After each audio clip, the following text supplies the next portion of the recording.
Welcome to Chillin' 101. We hope this video helps.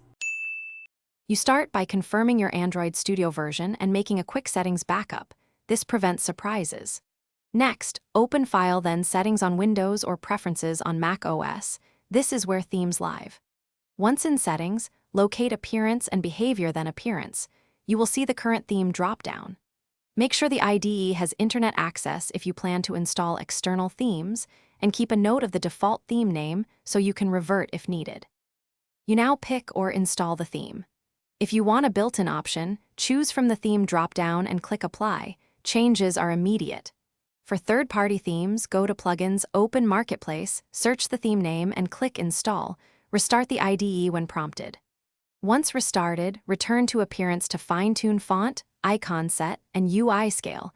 These adjustments make the theme practical, not just pretty. Make sure plugin compatibility matches your studio version. To finish, refine the editor color scheme.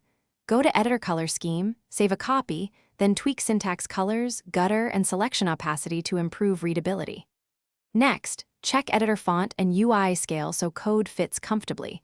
Tiny fonts or low contrast are common complaints. If something goes wrong, restart in safe mode or restore your settings backup. You can also disable the theme plugin. One quick tip: keep a screenshot of your preferred layout to speed recovery. Thanks for watching. Consider subscribing if we helped you.